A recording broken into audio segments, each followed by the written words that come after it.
When I build my commander decks, I usually start with an idea.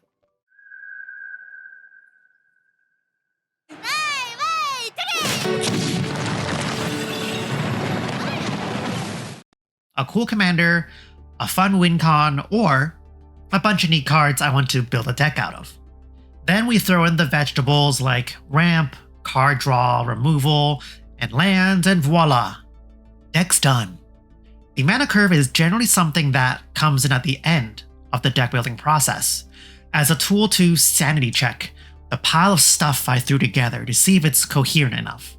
Because most deck builders don't really let you see your curve easily.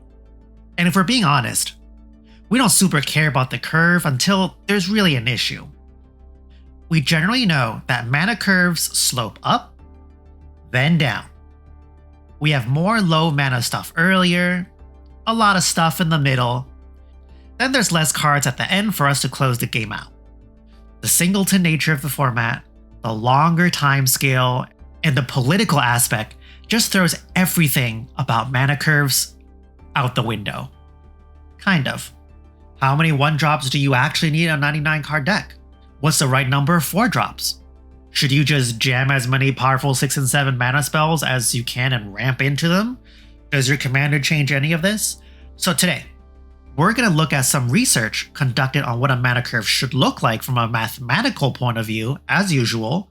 We're also going to have some data based on existing commander decks and what they actually look like.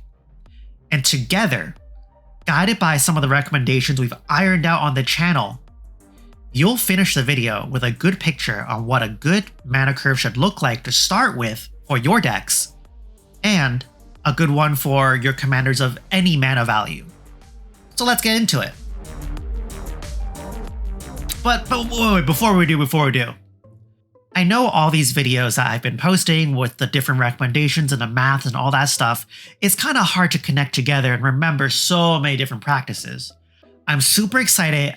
I made a new deck building website specifically designed to help you apply all of these learnings from all these videos into an easy deck building experience.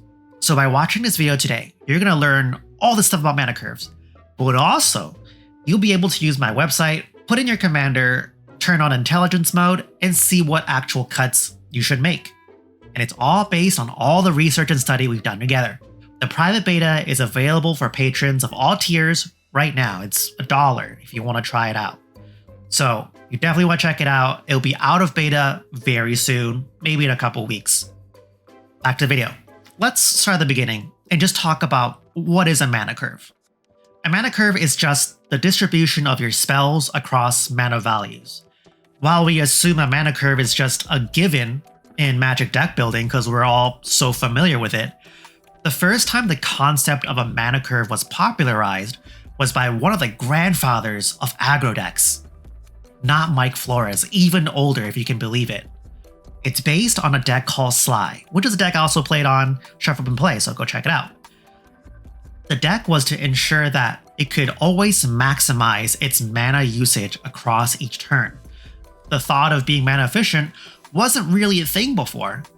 And years later, the concept of stock mana and mana sum theory, which we're not going to explain because you'll know the effect of, by A.J. Sasher and Travis Wu respectively, highlighted that the player that utilizes the most mana effectively will be assured to win the game. Now, nothing's ever, set in stone like that, but it's a good guideline. But Rebel AI, we know all of this. Why are we talking about foundational Magic history? Very good question. The mana curve is an inventory of all cards we have in our deck, charted by the mana values they cost. The design of a mana curve is hugely influential because we should be designing our decks to fit the curve that gives us the highest chance to win. So while I did say a curve is an inventory and it's basically a retelling of what's in our deck, a curve is also a target we want to hit. It's saying, here's what I expect to do on turn 2, turn 3, turn 4, here's how I intend to develop my game state effectively and efficiently over time. Which is why when we look at different archetypes of Magic, their mana curves are generally different. An aggro curve is front-loaded. Most of the spells cost 1 or 2 mana, so your Shocks, Lightning Bolts, Jackal Pulps, I don't know, what else. And this makes a card like Warped Hellkite an incredible card not only because it has 2 chances to deal 4 damage in the air with haste when it comes in because of Warp. It's an incredibly elegant design of a card that fits the aggro deck's curve. It's playable at 3, and it gives you something to do at 5, all within one card, matching the game plan, amongst many other reasons why it's good. But just looking at mana curves, this explains why this card fits so well in that deck. Looking over at the control curve, it's stretched towards the end. It runs more interaction at low mana values, your counter spells, your removal, and also your card draw spells, but the payoffs and win conditions are super expensive. So it can play a Warped Hellkite, no problem, but we're not playing Warped Hellkite here. We want something bigger, we want something badder and better. The goal is to survive the early game on cheap interaction, then take over with superior resources once the game slows down. This is what makes tap lands so good in control decks, like Restless Anchorage to give you a beater to finish the game with, or something like a Surveil land that gives you the chance to throw away a card you don't want and essentially skipping a turn for you. A tapped land in a deck where it's not designed to use turn 1 and 2 the same way an aggro deck would totally makes sense. And of course, a mid-range curve focuses on the mid-range. I wonder if that's where it got its name from. And the goal of this deck is efficiency, playing spells that are individually powerful enough to trade favorably and generate value over multiple turns. So in the abstract, without looking at any numbers, we generally know what mana curves look like based on what the deck's overall plan is. So your next question is probably, well, where does commander decks sit? Most commander decks, outside of CDH, sit between mid-range and control on this game plan spectrum. The games go long enough where you can afford to run expensive spells. You're also playing against 3 opponents, which means pure aggro, or the way we think of aggro, kind of rarely works. It needs to look a little different, because you can't really race 3 people to 0 all at once. With the exception of CDH, that's a totally different thing. If you want to learn even more about this subject of how Commander fits into the mid-range control game plan, check out this video over here about how to build mid-range Commander decks, alright? Here's the wrinkle that makes Commander curves genuinely different from every other format. Mostly, Commander gives us a guarantee that no other format does.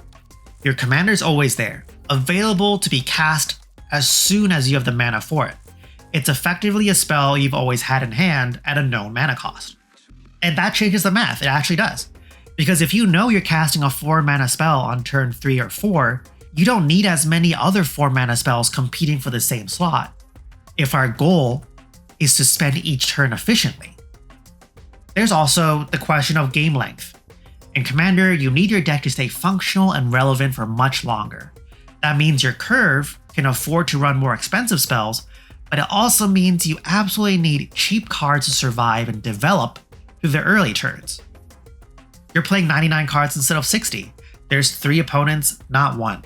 You have a free guaranteed spell at a known cost and games go longer. Every one of these factors pushes your mana curve in a different direction. And the question of how to balance all of them is exactly what we went looking for in the data. And do we have data? As usual, we start with some math by Hall of Famer and former Pro Tour champion Frank Karsten. He ran Monte Carlo simulations. That's thousands of randomized game states run through a computer to find the mana curve that maximizes how much mana you spend over the first 7 turns of the game. He also built a model to account for things that other formats don't have. The free mulligan, the fact that you're always on the draw because you get a draw right on turn 1, and most importantly, your commander sitting in the command zone as a guaranteed spell. All the things just talked about, all accounted for. What the result was is a set of optimal deck compositions, 1 for each commander mana value. How many 1 drops, 2 drops, 3 drops, all the way to 6, plus how many lands and how many mana rocks you should be playing. Alright, we're done. Let's just use that. Not that easy. The most important part of all this data that we're going to take away for this video is the concept of a spine. The thing that supports us. The spine of the mana curve focuses on 2, 3, and 4 drops. where the majority of your spells should live in any commander deck, and the reason is mechanical. In the early turns of a commander game, 2, 3, and 4 is where you can actually spend all of your mana efficiently. Signet on 2, Talisman on 2, Rampant Growth on 2, the 2 mana value slot we're all super familiar with. Turn 3, we can reliably put down a synergy card and a value permanent on turn 4. Permanent after permanent, setup after setup until it's time to play our commander. That's the perfect curve out in a format that cares about setting up for payoffs. If you want to learn about payoffs, check out the Enabler payoff video. The concept of the spine and what Frank Karsten talks about also considers and highlights how the 2 to 4 mana spells can be played easiest on the rest of your turns. Cheap spells are flexible in a way that expensive spells just aren't, because you can pair them together to fill out a turn's worth of mana without wasting any of it. We don't want to waste any mana here. We love squeezing every drop of mana we can out of that curve, like a towel. So the moment you start loading up on the 5 and 6 drops because they're fancy and they're good at the expense of your 2 and 3, not as fancy cards, but does a lot of the work, you start having turns where you either overspend or underspend because you don't have enough lands. And both of these means mana left on the table that you're giving for free. We're not in the business of giving away free value unless if we're playing Zedru or Uncle Iroll or something. And that's one of the biggest learnings we should be applying to figuring out our mana curve numbers. The understanding that the 2 to 4 range should have the density of our spells for the sake of curving out, but also spending in combination for the rest of our turns to max out our mana efficiency. That's the word of the day, mana efficiency. Mana curves, be efficient. And this also makes card draw even better by being able to replenish our hand after spending it effectively. There's one output from this model that's technically correct and practically useless for most deck builders that he also is aware of. So, it's not a mistake. There's a suggestion, based on the math, that if your commander costs 4, that means 0 4-drops. You already have a guaranteed spell at that cost in the command zone. You don't need to fill that slot in your deck. As long as you have mana, your commander can always help you spend that turn on the curve. It makes sense, kind of. But does that mean I can't play Rhystic Study with my Derevi? Nah. Even Frank Karsten recognizes that the mathematical suggestion isn't realistic. He says so in the article itself. The recommendation is not to play 0, but to play less in those ranges.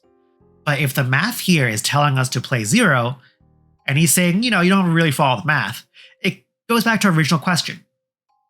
How many can we play? So, I went looking for a second data source to ground this theoretical model in what real decks actually look like.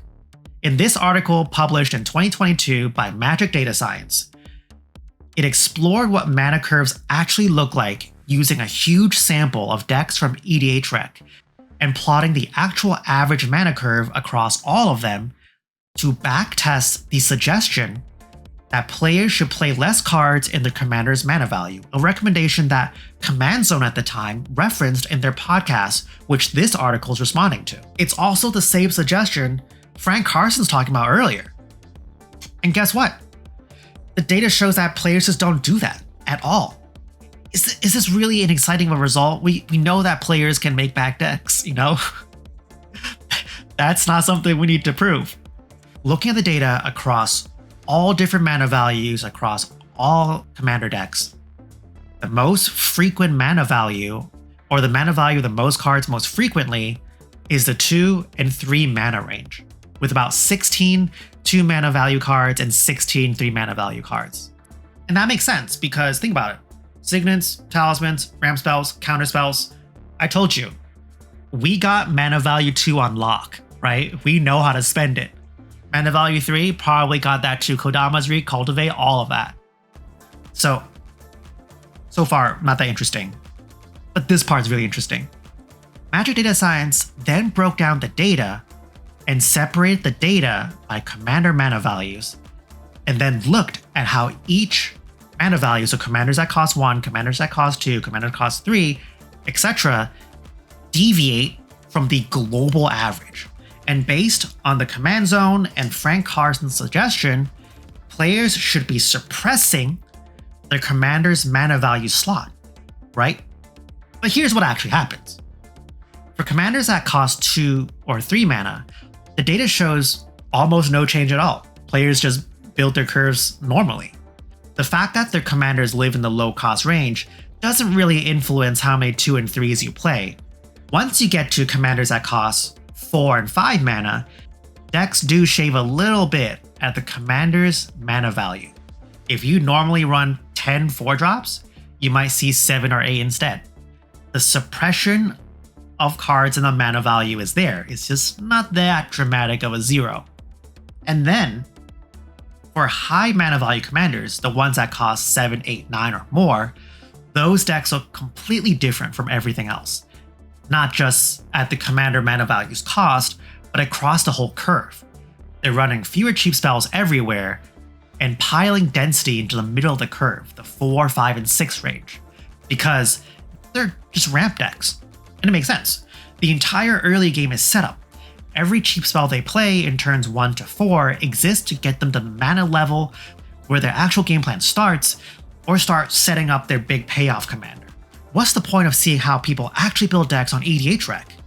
Aren't we challenging convention? What if all of this is just an aggregation of what's wrong? Well, the point of looking at all of this is the same point as bringing up different archetypes of Magic decks and their curves, to get a sense of what the curves tend to look like across a variety of deck types. But instead of being a strategy focused on the way aggro, midrange, and control decks are, maybe combo, this, of what we're talking about today, is focused more on the types of decks based on the commander's mana value.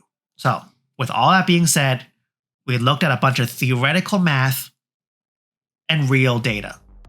And here's what all of this looks like together in practice. Karsten tells us the direction is correct, and the EDHREC data tells us how much to suppress based on real functional decks that actually represent this. Then redistribute the cards in a mana curve, keeping in mind the 2 to 4 spine should be as dense as our spell's budget allows. And all of this put together gives us this table. The highlighted slot for each commander's mana value is where the suppression's affecting it. Everything else around the mana curve is built to maximize the 2 to 4 mana curve spine concept. So let's walk through what you're actually seeing here. If your commander costs 4 mana, one of the most common slots in the format, the count of your 4-drops dropped to around 7. That sounds low, but remember your commander is one of the 4-drops. So effectively you're running 8, and the rest of your curve fills in around with a healthy spine of 2s and 3s. If your commander costs 2 or 3, your suppressed slot is already at the low end of the curve where the density is naturally high anyways, so the reduction is less dramatic, but it's still there. And if your commander costs 5 and 6, notice how your 4-drop count still stays high. You're still trying to do something meaningful on turns 3 and 4, even though your commander comes later. We have to make up for the lost time. That's great, we have a chart to work off of now. Finally, some numbers, right? But there's one thing the table can't tell you, and it's actually a little more important than the numbers. The question you really need to answer first, before we look at the numbers. What do you actually need on the turn that you play your commander? Because while our commander's mana value generally gives us an idea of where we can soften the curve, the actual text box, imagine reading, gives us the plan of your deck. A commander like Marin wants something in the graveyard already to max out the value, right? A combat trigger commander like Rafik would already want a creature in play for you so you can attack and get the Exalted trigger the turn you play Rafik. If we just follow our commander's mana value and cast it without thinking about the game plan, then we're just really spending mana but not really using it to the maximum potential. And again, we're here to wring out that mana towel, right? So designing off of your commander's synergy to figure out the enablers, it helps us model the earlier turns, the spine, and the mana curve. So we know how the enablers need to fit these mana values to belong in that spine, right? If we know your commander comes in here and it needs these cards, it tells us the enablers have to be within this range of the spine. It can't come after, right? Unless your commander then comes further, right? You get the idea. All of this is a starting template. It's not a law, even though I kind of dictate law in a funny way. The Karsten model, the magic data science data, this table, they're all built on averages, right? But remember, this is super important. Your deck is non-average. Unless if you're in bracket 3. It's a joke, right? Your commander probably has a ton of synergistic cards at its mana value that you can't really cut. And your strategy might want more top end than this table's suggesting, or more cheap interaction than it really accounts for. So you really use this template as a refinement tool. If your curve looks radically different from this, if you're stacking 10 4-drops in a 4 mana value commander deck, and you have almost nothing before that for some reason, that's a signal to take a better look at your curve and reference this table as a starting point. And again, reminder, we have a website now built to help you do that. You press a button, it gives you the mana curves, tells you what to cut at each range. Super helpful. Trust me. If you ever wanted to know how I build decks, I made a website to let you build the way I build decks. So, please check it out. Now, you probably noticed something in this video we haven't talked about, but we kind of needed to because we're kind of running out of time. It's a long video. We need to talk about lands. And the thing is, even though we've explored how many lands, how much ramp, how much draw, and more, we've never tied these together. Well, until now. In the last 4 months, I've been chasing after this golden question of how do we come up with a real system that connects ramp, draw, and lands together that isn't just vibes, right? Doing this research on the mana curve was the final spine, get it? We've been talking about spines, a little creepy, that I needed to pull everything together. So next week, hopefully, or the week after, if the previous videos in this whole series were enablers, this one's the payoff. I might retire after making that video. It's like so good. Okay. Leave a comment in the description box below if it's taught you something. Let me know, what was the most interesting thing. And also, if I taught you something, please write good bot in the description, in the comment. I'm like an AI, but remember, not like the AIs you don't like, right? Man, the whole landscape on AI has really changed in the last couple of years. If you want to see how all this connects, Avengers style, Endgame style, please subscribe. You really don't want to miss the next one. All the other videos are trash compared to that one. I'll see you there. Bye.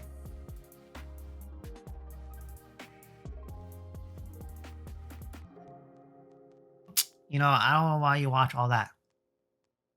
Like, how long is that? 10 minutes of yapping? I can teach you all that in like 7 seconds, maybe. If you don't know how to do mana curves, play dinos and play 40 lands. See? 7 seconds. We'll call that the dino model. Yo, guess what? Also, I'm on the website too. Your boy's going international. Check out the website. Check out the websites, right? All right. I got 2 like deck building videos for you. This one's like, I think the mid-range one we talked about earlier. I don't know. And then this one, I don't know, just like, don't watch it. Watch this one. I don't want to explain it. We found the answer to all things. It's like the universe. I don't know what this is, but I think it's like an atom. It's really big. All right. I'm getting distracted. I'll see y'all.